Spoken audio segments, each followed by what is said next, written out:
Hello everyone. आज इस video में हम डिस्कस करेंगे एसएसजे यूनिवर्सिटी अल्मोड़ा में जो पीएचडी का एंट्रेंस एग्जामिनेशन हुआ था जूलॉजी का, उसके क्वेश्चन पेपर को। तो पहला क्वेश्चन है हमारा, माइक्रोस्कोप रिजोल्यूशन इस्त। तो माइक्रोस्कोप का रिजोल्यूशन क्या है यहाँ पे पूछा गया है। तो इसका करेक्ट आंसर होगा option A, ability of a lens to separate और distinguish between small objects that are close together. That means कि किसी स्पेसिमेन को अगर हम देख रहे हैं तो उसमें दो स्मॉल पॉइंट अगर क्लोज हैं तो उन्हें सेपरेट करने की एबिलिटी को हम माइक्रोस्कोप का रिजोल्यूशन कहते हैं। Option A is correct. उसके बाद है एपीएस या अमोनियम पर sulphate used in SDS page. तो ये जो हमारा एसडीएस पेज है, यहाँ पे जो हम पॉलीसेकेराइड को यूज़ करते हैं, पॉली एक्रिलेमाइड से हम कहते हैं। तो पॉली एक्रिलेमाइड हमारा एक्रिलेमाइड की मोनोमर यूनिट से बना होता है। तो जब मोनोमर से हमें पॉलीमर या एक्रिमेलाइड से पॉली एक्रिमेलाइड बनाना होता है तो वहाँ पे हम एपीएस एक एंजाइम की तरह वर्क करता है जो फ्री रेडिकल फॉर्मेशन बनाता है, वहाँ पे फ्री रेडिकल बनाता है, जिसकी वजह से वहाँ पर रिएक्शन कैटेलाइज होती है। तो इसका करेक्ट आंसर होगा option D, free radical formation. उसके बाद है in protein A glutamic acid is replaced by glutamine to make protein B. तो पूछा गया है कि एक प्रोटीन ए है जिसमें ग्लूटामिक एसिड को रिप्लेस कर दिया जाता है ग्लूटामीन से प्रोटीन बी को बनाने के लिए। तो which technique can resolve these two protein. तो इन दो प्रोटीन को रिजॉल्व करने के लिए कौन सी टेक्निक को हम यूज करेंगे। तो यहाँ पे हम आइसो इलेक्ट्रिक फोकसिंग को यूज़ करेंगे, जो बेस्ड होता है हमारा अमीनो एसिड के पीआई पर। अमीनो एसिड का पीआई होता है हमारा आइसो इलेक्ट्रिक पॉइंट, जहाँ पे किसी अमीनो एसिड पे कोई चार्ज नहीं रहता, वो न्यूट्रल होता है। ऐसा पीएच जहाँ पे किसी अमीनो एसिड पे कोई चार्ज नहीं रहता, वो न्यूट्रल होता है, उसे हम उस अमीनो एसिड का पीआई कहते हैं या आइसो इलेक्ट्रिक पॉइंट कहते हैं। तो ये जो आइसो इलेक्ट्रिक फोकसिंग टेक्निक है हमारा आइसो इलेक्ट्रिक पॉइंट पे ही बेस्ड है। तो इसका करेक्ट आंसर होगा ऑप्शन बी। उसके बाद है DNA footprinting is usually used to identify. तो डीएनए फुटप्रिंटिंग टेक्निक जो है हमारा प्रोटीन बाइंडिंग डोमेन को डीएनए में आइडेंटिफाई करता है। Option A is correct, the site of DNA where DNA binding protein attach. तो डीएनए में ऐसी पर्टिकुलर साइट जहाँ पे कोई पर्टिकुलर प्रोटीन अटैच होगी तो उसे हम डीएनए फुटप्रिंटिंग की हेल्प से आइडेंटिफाई करते हैं उन साइट्स को। उसके बाद है the tertiary structure of protein is detected by. तो प्रोटीन का टर्सरी स्ट्रक्चर हमारा एक्स रे क्रिस्टलोग्राफी के थ्रू डिटेक्ट किया जा सकता है। Option A is correct. उसके बाद है which of the following technique can be utilize to measure the rate of diffusion of membrane protein. तो किसी मेम्ब्रेन प्रोटीन में डिफ्यूजन का रेट अगर हमें मेजर करना होता है वो हम फ्रैप या fluorescent recovery after photo bleaching technique का यूज करते हैं। Option D is correct.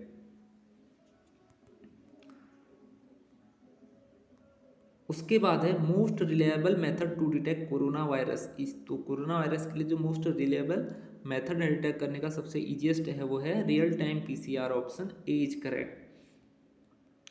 उसके बाद है autonomously replicating circular extra chromosomal DNA in bacteria is known as. तो उसे हम प्लाज्मिड कहते हैं या एक्स्ट्रा क्रोमोसोमल डीएनए भी कहा जाता है। उसके बाद है which of the following restriction site is absent in E coli cloning vector PBR322। तो PBR322 में जो रेस्ट्रिक्शन साइट अपसेंट है वो है हिंड थर्ड। तो जो हिंड थर्ड है ये साइट PBR322 प्लाज्मिड में नहीं होती है। ऑप्शन बी इसका करेक्ट होगा। उसके बाद है the fragment of DNA can be separated by which technique. तो डीएनए के फ्रेगमेंट को जनरली इलेक्ट्रोफोरेसिस टेक्निक के थ्रू सेपरेट किया जाता है। तो option C is correct, gel electrophoresis. उसके बाद है transfer of genetic material from one bacterium to another is in the process of transduction is by. तो पूछा गया है कि जेनेटिक मटेरियल का ट्रांसफर एक बैक्टीरियम से दूसरे बैक्टीरियम में ट्रांसडक्शन की प्रोसेस में किसकी हेल्प से किया जाता है। तो option D is correct, bacteriophage.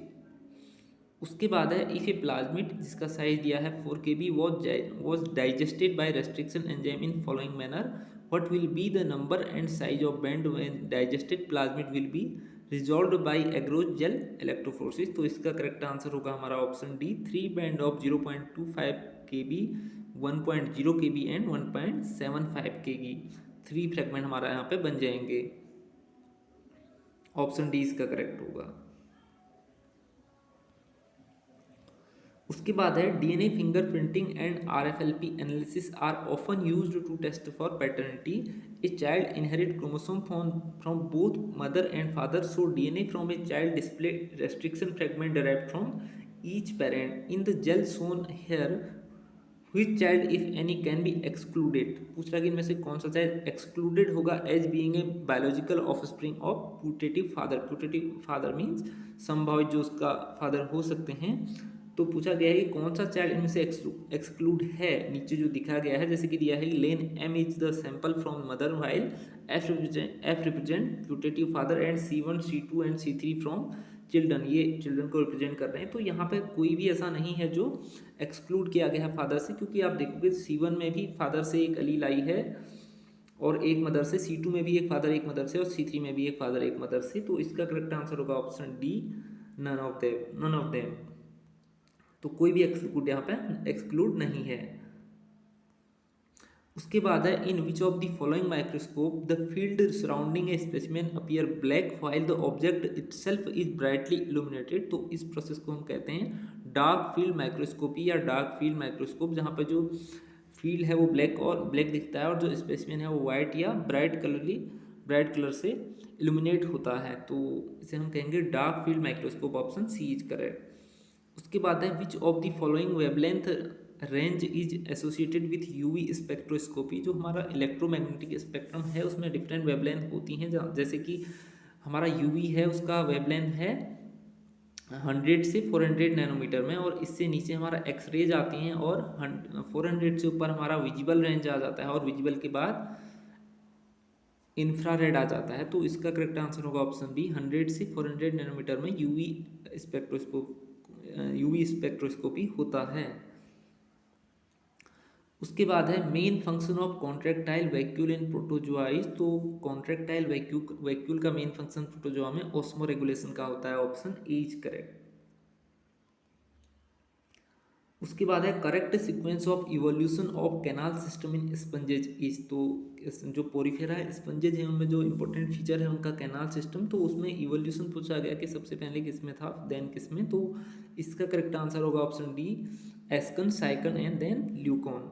Option D is correct. उसके बाद है इन हनी बीज ड्रोन आर प्रोड्यूस्ड फ्रॉम. तो जो हनी बी में सेक्स डिटर्मिनेशन सिस्टम होता है वो थोड़ा अलग टाइप का है, जिसे हम कहते हैं हैप्लोडिप्लॉइड सिस्टम ऑफ सेक्स डिटर्मिनेशन. तो यहाँ पे जो ड्रोन है वो अनफर्टिलाइज एग से प्रोड्यूस होते हैं, जबकि जो फर्टिलाइज एग है उससे वर्कर बीज और वर्कर बीज प्रोड्यूस होती हैं, और जो क्वीन बी है वो भी हमारा फर्टिलाइज एग से ही प्रोड्यूस होती है, लेकिन वो उसके लार्वा को फीड किया जाता है रॉयल जेली से. तो इसका करेक्ट आंसर होगा यहाँ पे ड्रोन के लिए unfertilize egg. Option A is correct. उसके बाद है साइटोपाइजी इज फाउंड इन. तो साइटोपाइजी हमें पैरामीशियम में देखने को मिलता है, जहाँ पे अनडाइजेस्टेड फूड रिमूव होता है जहाँ पर से, उसे हम साइटोफाइजी स्ट्रक्चर कहते हैं. Option A is correct.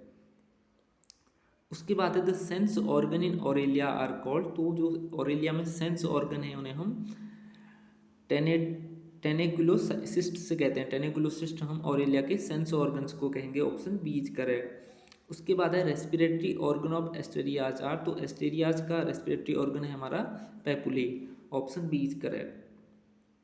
उसके बाद है in organism of Monera cell wall is made up of. तो जो मोनेरा या प्रोकैरियोटिक किंगडम है ऑर्गेनिज्म का, उसमें जो सेल वॉल है generally polysaccharide and amino acid से मिलकर बनी होती है. Option C is correct. उसके बाद है in which of the following mesoderm is present as scattered pouches in the body cavity. तो जो मीजोडर्म है वो स्यूडोसिलोम कहाँ पे बनाता है हमारा, जनरली एस्के हेलमिंथीज में, जिसे हम स्यूडोसिलोम या फाल्स सिलोम भी कहते हैं, जो स्कैटर्ड पाउचेज के फॉर्म में रहता है. Option D is correct.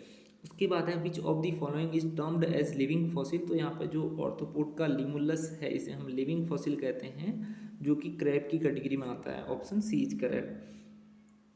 उसके बाद है alternation of sexual and asexual generation in a coelenterate is known है. तो सिलेंट्रेट में जो सेक्सुअल और एसेक्सुअल जनरेशन का अल्टरनेशन है उसे हम मेटाजेनेसिस के नाम से जानते हैं. Option B is correct. उसके बाद है in honey bee barbless sting occur in, तो हनी बी में जो बार्बलेस स्टिंग होता है वो केवल क्वीन में हमें देखने को मिलता है, क्योंकि अगर क्वीन कभी अटैक भी करती है या स्टिंग करती है तो उसकी डेथ नहीं होती, जबकि जो वर्कर भी हैं अगर वो स्टिंग कर दें तो वहाँ पे उनकी डेथ हो जाती है उसके बाद, जबकि ड्रोन है उसमें स्टिंग होता ही नहीं है, ठीक है, वो काटता नहीं है। तो इसका करेक्ट आंसर होगा ऑप्शन सी क्वीन। उसके बाद है apolysis is a process of taenia for, तो जो टीनिया सोलियम या फ्लैटवर्म है, फ्लैटवर्म की कैटेगरी का है जो टेपवर्म इसे हम कहेंगे, तो इसमें एपोलिसिस एक प्रोसेस होती है, तो वो क्या है पूछा गया है, तो इसका करेक्ट आंसर होगा option A regular detachment of gravid proglottids from strobila, तो ये इसका करेक्ट आंसर होगा ऑप्शन ए। उसके बाद है locomotory organ in echinoderms are, तो इकाइनोडर्म्स में जो लोकोमेट्री ऑर्गन है वो ट्यूब फिट हैं, ऑप्शन डी इज करेक्ट। उसके बाद है ammocoete is the larva of, तो एमोसीट जो हमारा वो लार्वा है पेट्रोमाइजोन का, जिसे हम सी लेम्प्रे कहते हैं, जो कि क्लास साइक्लोस्टोमेटा में आता है जॉलेस वर्टिब्रेट के, तो एमोसीट लार्वा है हमारा पेट्रोमाइजोन का, ऑप्शन सी इज करेक्ट। उसके बाद है which type of palate seen in struthio camelus, तो जो ऑस्ट्रिच है उसमें किस तरीके का पैलेट सीन होता है, इसका करेक्ट आंसर होगा ऑप्शन ए ड्रोमेगैंथस, ड्रोमेगोगैंथस टाइप का पैलेट इसमें हमें देखने को मिलता है, ऑप्शन ए इज करेक्ट। उसके बाद है the embryonic teeth are replaced in the adult by horny epidermal plates in, तो जो एम्ब्रियोनिक टीथ होते हैं वो रिप्लेस हो जाते हैं हॉर्नी एपिडर्मल प्लेट्स में, किसमें हमें ऑर्निथोराइकस में, जिसे हम प्लेटिपस या डक बिल्ड प्लेटिपस कहते हैं, ऑप्शन सी इज करेक्ट, जो कि एक एग लेइंग मैमल का एग्जाम्पल भी है। उसके बाद है पैराब्रैंकियल रिजेज आर प्रेजेंट इन, तो पैराब्रैंकियल रिजेज हमें इनमें से फेरिक्स ऑफ बेलेनोग्लोसस में देखने को मिलते हैं, ऑप्शन बी इज करेक्ट। उसके बाद है इन बर्ड्स द लास्ट 3 और 4 tail vertebrae are fused to form, तो बर्ड्स में जो लास्ट 3 एंड या 4th नंबर का जो वर्टिब्री है वो फ्यूज होके क्या बनाता है, पाइगोस्टाइल, ऑप्शन सी इज करेक्ट। उसके बाद है in birds गीजर्ड is used for, तो जो बर्ड्स में गीजर्ड होता है जो कि कुछ और ऑर्गेनिज्म या एनिमल्स में भी हमें देखने को मिलता है, ये ग्राइंडिंग ऑफ फूड करने के लिए होता है, जैसे कि चिकन में भी हमें देखने को मिलता है और अदर मोस्टली सभी बर्ड्स में हमें देखने को मिल जाएगा। ये ग्राइंडिंग फूड को ग्राइंड करने के लिए होता है, जो हमारा इंटेस्टाइन और माउथ के बीच में होता है एक पार्ट, ऑप्शन सी इसका करेक्ट होगा। उसके बाद है flightless birds are specifically belong to, तो फ्लाइटलेस बर्ड्स स्पेसिफिकली जैसे कि ऑस्ट्रिच हो गया, वो कौन सी क्लास से बिलोंग करते हैं या सुपर क्लास से, तो ये रेटिटी से बिलोंग करते हैं, ऑप्शन डी इज करेक्ट। उसके बाद है which of the following is chordate but not a vertebrate, तो पूछा गया है इसमें से कौन एक कॉर्डेट का करेक्टर रखता है लेकिन वर्टिब्रेट नहीं है, तो यहाँ पे हमारा सिफेलोकॉर्डेटा का एक मेंबर है एम्फियोक्सिस, जो कॉर्डेट तो है लेकिन वर्टिब्रेट नहीं है, ये प्रोटोकॉर्डेट में आता है, ऑप्शन ए इज करेक्ट। उसके बाद है इसिंग ग्लास इज ऑब्टेन फ्रॉम, तो इसिंग ग्लास हमारा फिश से मिलता है, जो कि एक carbohydrate like collagen like substance है, ग्लू की तरह या जिलेटिन की तरह ये वर्क करता है या इसका यूज है, ऑप्शन बी इज करेक्ट। उसके बाद है oxygen combine with haemoglobin in a reversible manner to form the following, तो ऑक्सीजन हीमोग्लोबिन के साथ रिवर्सिबल मैनर में जब बाइंड होती है उसे हम कहते हैं oxy haemoglobin, option A is correct. उसके बाद है ग्लोमेरुलर फिल्ट्रेशन रेट या GFR in A healthy individual is approximately, तो जो ग्लोमेरुलर फिल्ट्रेशन का रेट है वो 125 मिलीलीटर पर मिनट होता है एक हेल्थी इंडिविजुअल में, तो ऑप्शन ए इज करेक्ट। उसके बाद है which carbohydrate is not digested by human, तो सेल्यूलोज ह्यूमन से डाइजेस्ट नहीं हो सकता, ऑप्शन बी इज करेक्ट, क्योंकि यहाँ पे ह्यूमन में ऐसे बैक्टीरिया या ऐसे एंजाइम नहीं है जो सेल्यूलोज को डाइजेस्ट कर पाएँ। उसके बाद है the most common type of neurotransmitter at most synapses is, तो जो सबसे कॉमन टाइप का न्यूरोट्रांसमीटर है वो है हमारा acetylcholine, option D is correct. उसके बाद है the structural and functional unit of nervous system is, तो इसे हम न्यूरॉन कहते हैं। उसके बाद है what is the average molecular weight of an amino acid residue in a protein, देखिए जब अमीनो एसिड हमारा सिंगली होता है तो उसका मोलिकुलर वेट होता है 128 8 डाल्टन। तो जब वो एक पेप्टाइड चेन बनाता है तो वहाँ पे वाटर का मॉलिक्यूल रिलीज हो जाता है, जिससे हमारा वाटर का मॉलिक्यूलर वेट हट के यहाँ पे 110 ही अमीनो एसिड का वेट होता है पेप्टाइड चेन में या किसी प्रोटीन में। तो पूछा गया है कि यहाँ पे average molecular weight amino acid residue का प्रोटीन में क्या होगा, तो इसका आंसर होगा 110 dalton. Option B is correct.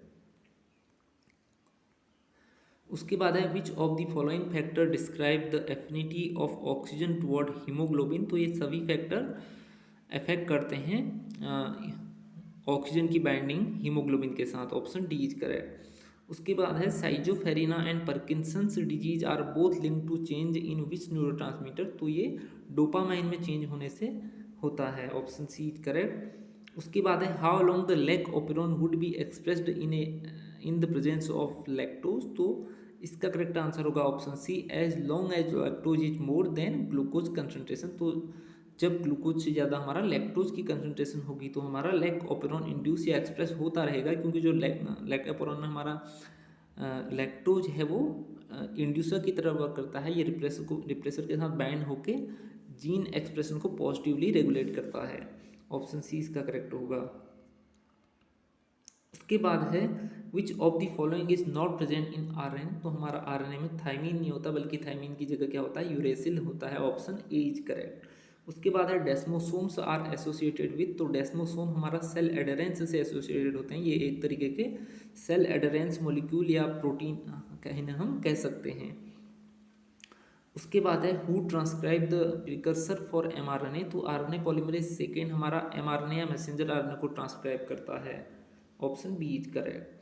उसके बाद है during replication of DNA discontinuously synthesised fragment are joined by which enzyme. तो जो डिसकंटिन्यूसली सिंथेसाइज्ड फ्रेगमेंट होते हैं जिन्हें हम ओकाजाकी फ्रेगमेंट भी कहते हैं, वो जॉइन होते हैं डीएनए लाइगेज की हेल्प से। Option A is correct. उसके बाद है which of the following act as inducer in the lac operon. तो यहाँ पे हमारा लैक्टोज इंड्यूसर की तरह वर्क करता है, जो रिप्रेसर को बाइंड करता है और जीन एक्सप्रेशन को इंड्यूस करता है।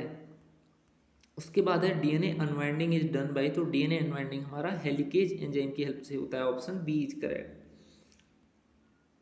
उसके बाद है which kind of forces stabilise the DNA structure. तो यहाँ पे हाइड्रोफोबिक एंड वॉन्डरवॉल फोर्स या वॉन्डरवॉल इंटरेक्शन हमारा डीएनए को स्टेबलाइज करने में हेल्प करते हैं। Option C is correct. उसके बाद है which of the following is not termination codon. तो हमारा AUG जो हमारा है, जो मिथ्योनिन को कोड करता है, ये इनिशिएटर कोडोन है, ना कि टर्मिनेशन। बाकी जो B, C and D option है UAA, UAG एंड UGA, तीनों हमारा टर्मिनेशन कोडोन के एग्जाम्पल हैं। तो इसका करेक्ट आंसर होगा ऑप्शन ए AUG। उसके बाद है when more than 2 different form of a given gene exist in a species they are referred to as.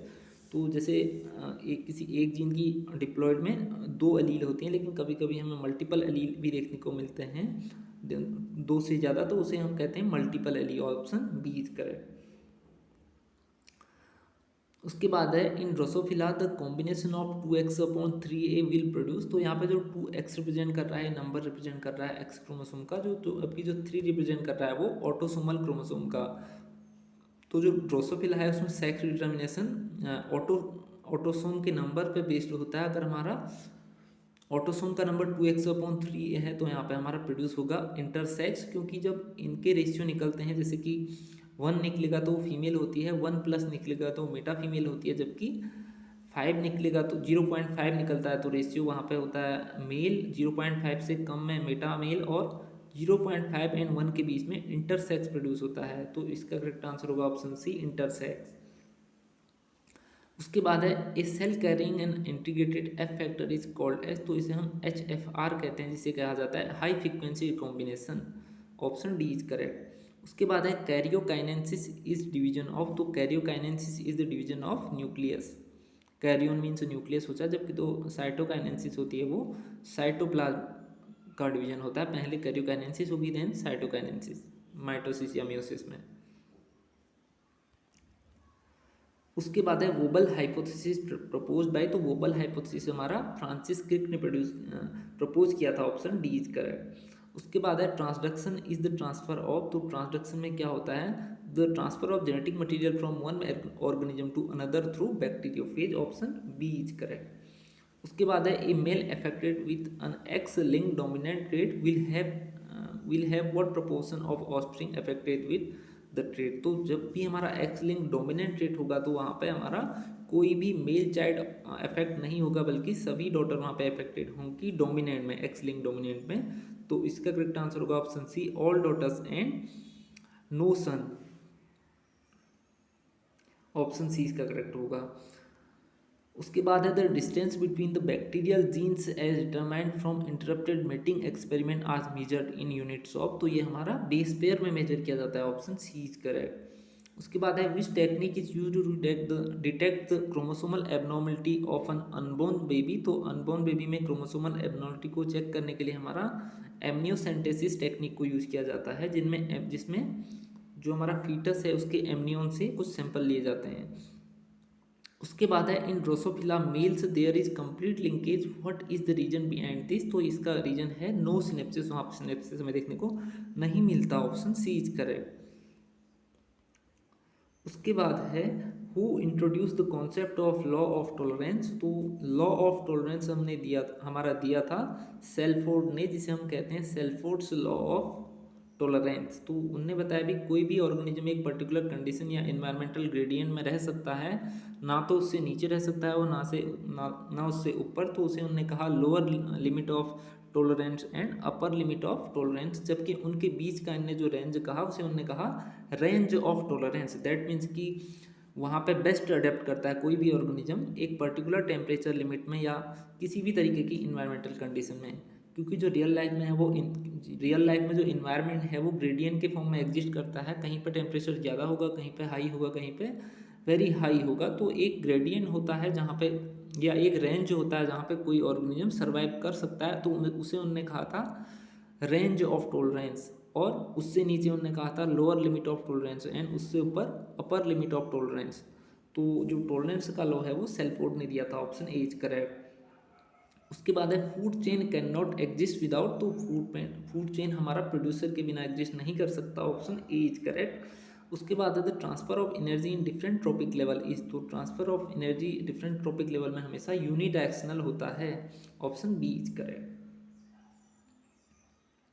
उसके बाद है in ecotone the number of species diversity is. तो जो ecotone वाला जोन है वहाँ पे जो स्पीसीज डाइवर्सिटी होती है वो होती है higher than neighbouring communities. Other दो कम्युनिटीज़ के बीच का जोन होता है वहाँ पे इकोटोन, और उसी में हमारा हाई नंबर स्पीसीज होती हैं। उसके बाद है the concept of trophic niche was given by. तो जो ट्रॉपिक निक का कॉन्सेप्ट है वो फर्स्ट टाइम चार्ल्स एल्टन ने प्रपोज किया था, ऑप्शन बी इज करेक्ट। उसके बाद है eutrophication of water bodies leading to killing of fishes is mainly due to non availability of. तो जो यूट्रोफिकेशन होता है वहाँ पे बहुत सारी फिशेज मर जाती हैं, उसका रीजन क्या है, वहाँ पे क्या अवेलेबल नहीं होता, हमारा ऑक्सीजन की कमी हो जाती है, ऑप्शन डी इज करेक्ट। उसके बाद है which of the following taxonomic category contain least similar organism. तो जो लीस्ट सिमिलर या कम सिमिलर ऑर्गेनिज्म होंगे वो सबसे हायर क्लास में होंगे। तो यहाँ पे जो चार टैक्सा दिए हैं या टैक्सोनोमिक कैटेगरी दी हैं, उनमें जो सबसे अपर क्लास या हायर क्लास है वो क्लास है यहाँ पे। तो क्लास में लीस्ट सिमिलर होंगे। उसके बाद क्लास के बाद हमारा फैमिली आता है, फैमिली में ऑर्डर आता है, देन ऑर्डर के बाद फैमिली, उसमें उससे ज़्यादा सिमिलर होंगे, देन जीनस में ज़्यादा सिमिलर और स्पीशीज़ में सबसे ज़्यादा सिमिलर।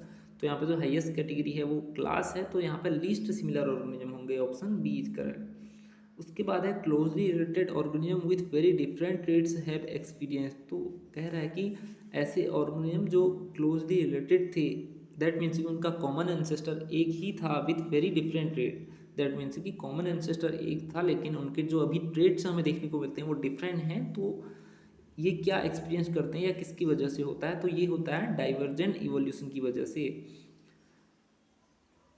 क्योंकि यहाँ पे जो ऑर्गेनिज्म थे उनका ओरिजिन तो एक था लेकिन उनके ऑर्गन या बहुत सारे उनके फंक्शन ऐसे थे जो अलग अलग काम के लिए थे। तो इसलिए एग्जाम्पल है हमारा यहाँ पर डाइवर्जेंट इवोल्यूशन का, ऑप्शन सी इज करेक्ट।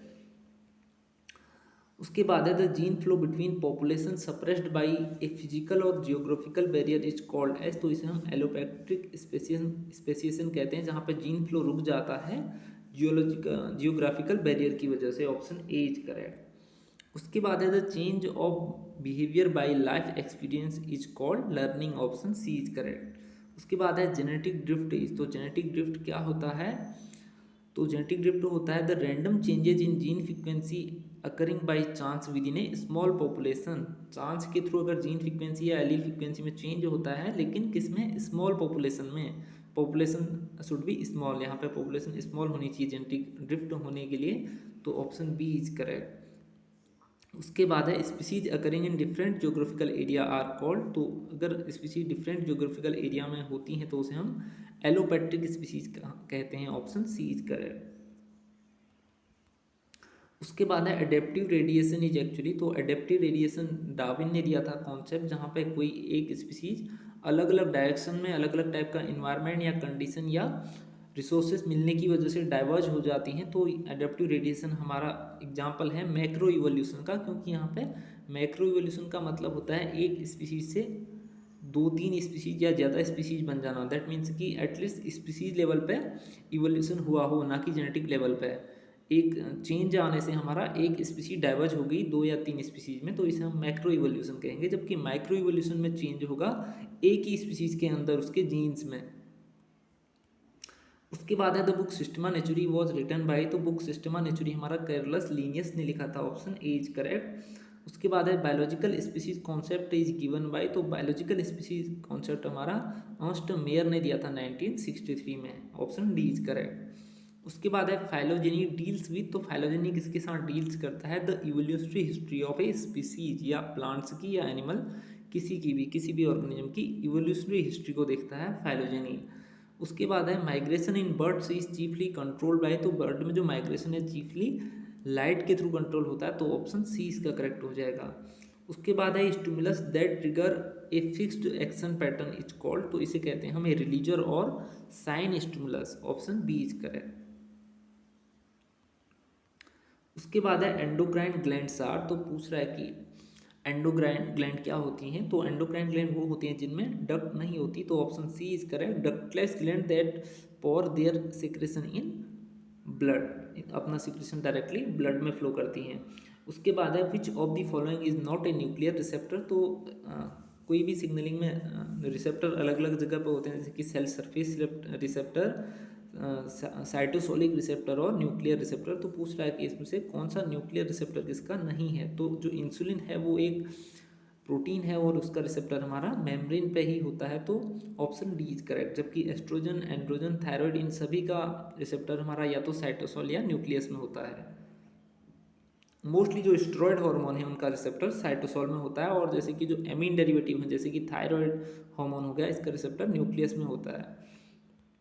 उसके बाद है gonadotropin are specialised cell types of the anterior pituitary that synthesise and secrete, तो गोनेडोट्रोप्स स्पेशल टाइप की सेल्स हैं एंटीरियर पिट्यूटरी की, जो सिक्रीट क्या करेंगी, luteinising hormone and follicle stimulating hormone, option A is correct.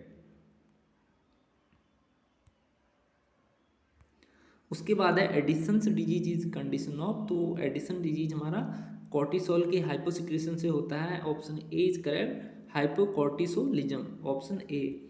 उसके बाद है the anterior and intermediate lobes of the pituitary derive from a dorsal invagination of the pharyngeal epithelium called, इसे हम कहते हैं Rathke's pouch, option A is correct. उसके बाद है how many eggs will be formed from 100 primary oocyte, तो इसका correct answer होगा ऑप्शन डी 100।